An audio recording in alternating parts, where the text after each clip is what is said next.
Hello. Today is Wednesday, July 24th, 2024. This is a sideshow. I'm Theodore Parker.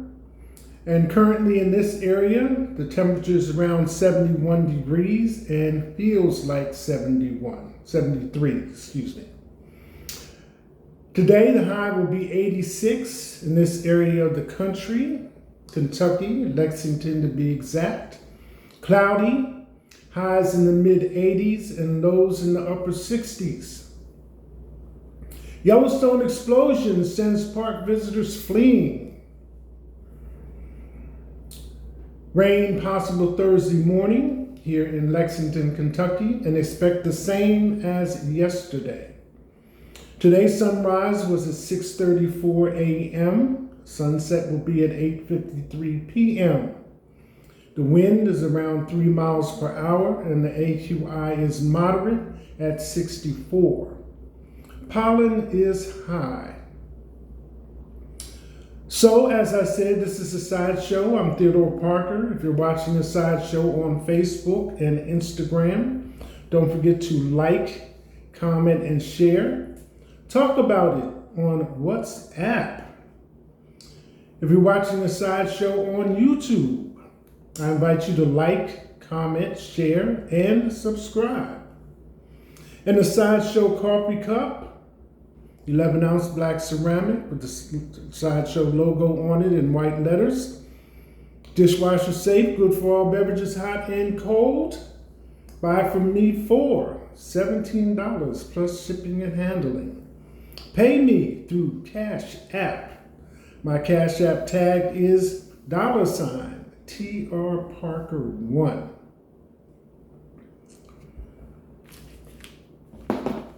As all of us have realized, there's been some major news over the past several days since the weekend. So here we are in the middle of the week, one more week to go for July 2024. So items in the news for today, Wednesday, July 24, 2024, are as follows. How to tell if a card reader has a skimmer. Multiple reports of skimmers in the Middle Tennessee this summer.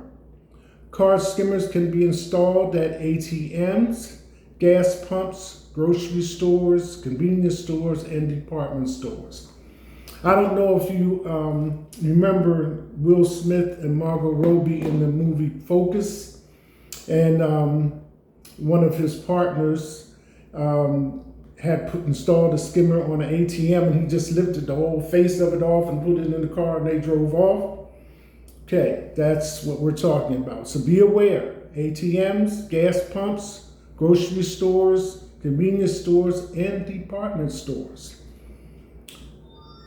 Zuckerberg reveals his endorsement decision for the 2024 election. Other tech leaders like Elon Musk have officially backed Trump.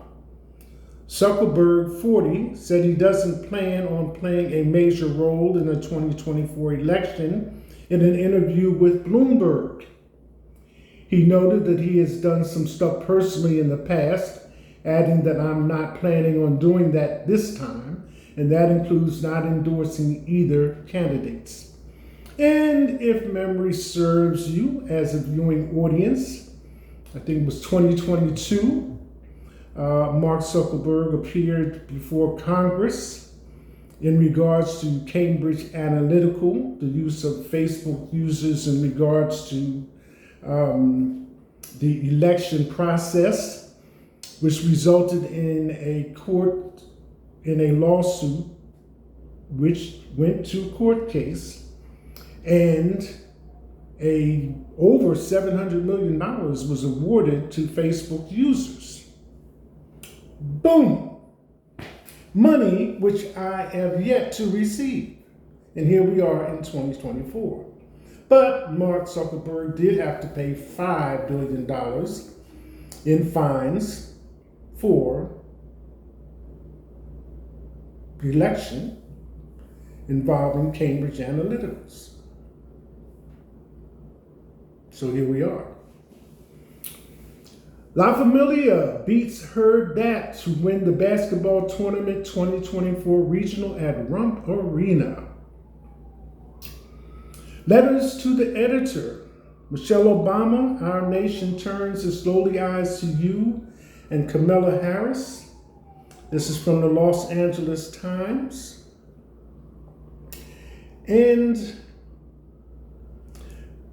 it's short enough for me to share it with you.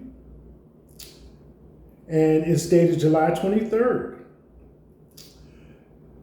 To the editor, please, Michelle Obama, please, who could replace Harris as the next vice presidential candidate? Meet her potential choices. Yes, I have read the articles and watched the interviews. You are not a political being and have no interest in politics. I get it. But to whom much is given, much is asked. If former President Trump is truly a danger to our democracy, then you, Michelle Obama, are in a unique position to save it. I believe you also know this to be true. Yes, it is a huge ask, but these are truly desperate times. Please do the selfless thing, the patriotic thing, the right thing, and put your name forward as Vice President Kamala Harris's running mate. It's either you or Oprah Winfrey. An anxious and despairing nation awaits your leadership. To the editor, I respect you want to add a very worthy name to that list of potential vice presidents for Harris, Democratic Senator Jon Tester from Montana. He is just about the best running mate for her and would bring a very desirable constituency to her, rural America. He is smart, humble, well-spoken, and clearly represents hard-working farmers.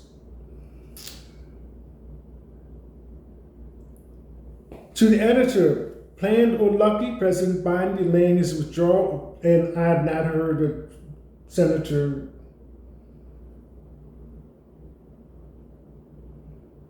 Jon Tester from Montana, so that might be a good thing, considering all things being said. And I think it's one more. Planned or lucky, President Biden delaying his withdrawal until after the Republican candidate for vice president was chosen may prove the critical factor in a Democratic win. Trump was so confident he would trounce the Biden-Harris ticket that he picked a mini-me who will bring him no more voters. No way Senator J.D. Vance, Republican of Ohio, could be the running mate Trump would choose now. As for my advice to the Democrats, go with Senator Mark Kelly, Democrat, Arizona. You can't find a more popular credential than former astronaut. Kelly will make Harris more acceptable to most Americans, even her fans. So, that's from the Los Angeles Times. Who would you like to see as Vice President of the United States of America? What Taylor Swift has said about Kamala Harris. As Swift threw her support behind Joe Biden and Harris in the 2020 election, fans are expecting the pop star to back Harris in her bid for president. With a devoted fan base, it has been said that the 34-year-old singer could sway the general election result. In January, a poll conducted by Redfield and Wilton Strategies on behalf of Newsweek found that 18% of 1,500 voters were more likely, or significantly more likely, to vote for a candidate endorsed by Swift, with 45% of all respondents fans of the music icon. Although Swift has not said whom she'll be voting for in November, the anti-hero singer endorsed Biden-Harris in the 2020 election. 15 NBA teams were sued for using Jay-Z, Migos, Cardi B, and more. The NBA's 76ers, Hawks, Knicks, and more were sued for using music from hometown artists like Meek Mill, Migos, Jay-Z, and Cardi B. Multiple lawsuits were filed, but all contained language to the following effect. Defendants are acutely aware of the protections that the copyright laws in the United States afford. The team utilizes the full extent of legal protections available for its own intellectual property, while simultaneously knowingly and willingly infringing on the intellectual property rights of the plaintiffs. Brands are supposed to purchase separate sync licenses, the same way they would for television ads. Think of popular songs and movie trailers. A license must be purchased for that specific usage.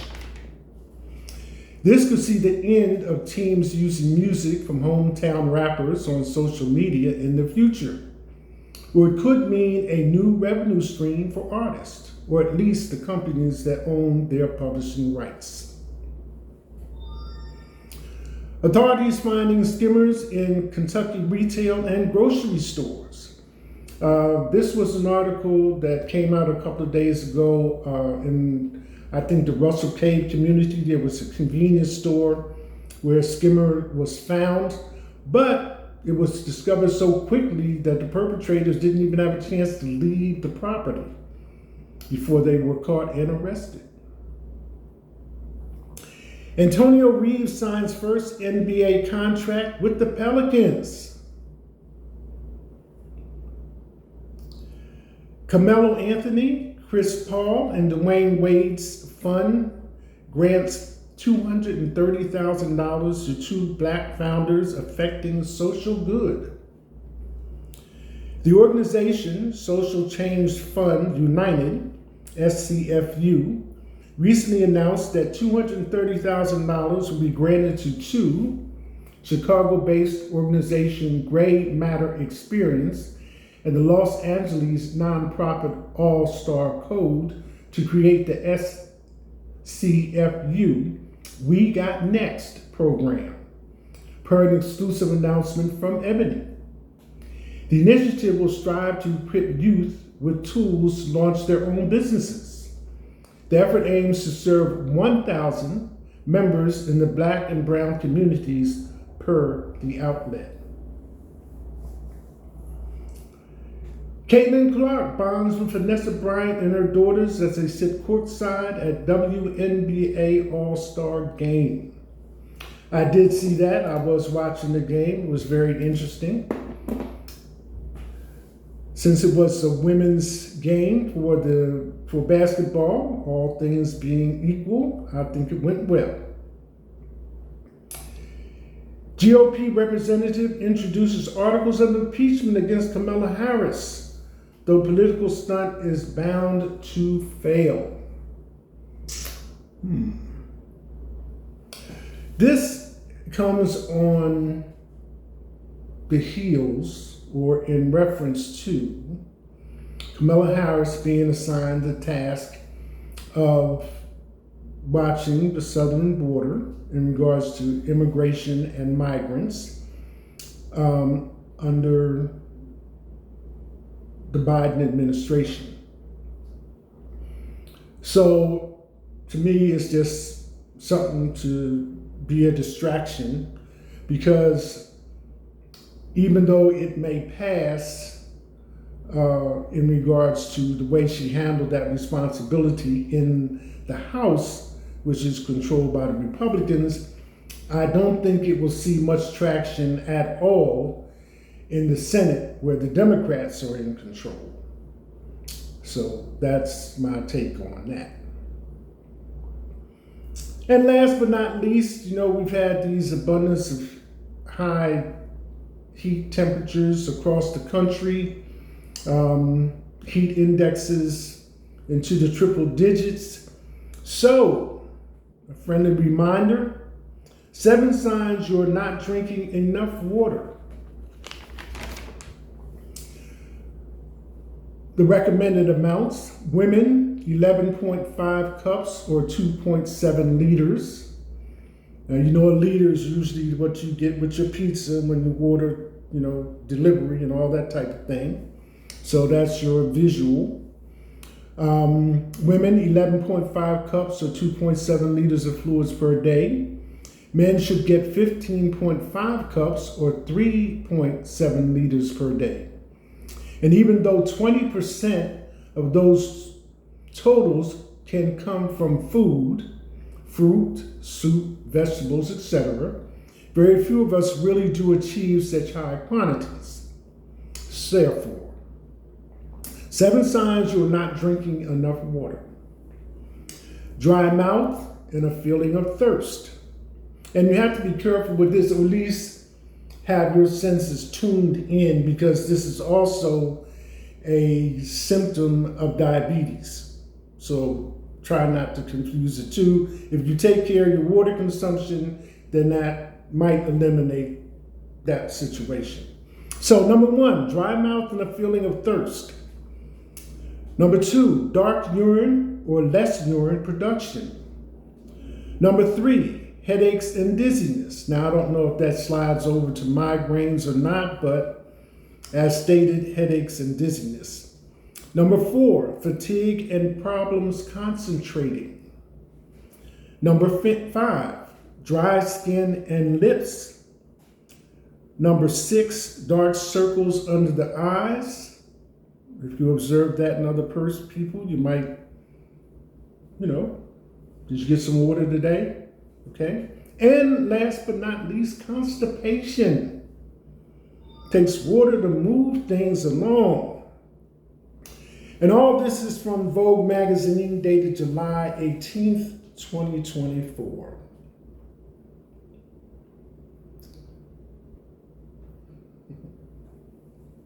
This is The Sideshow. I'm Theodore Parker, coming to you from Lexington, Kentucky.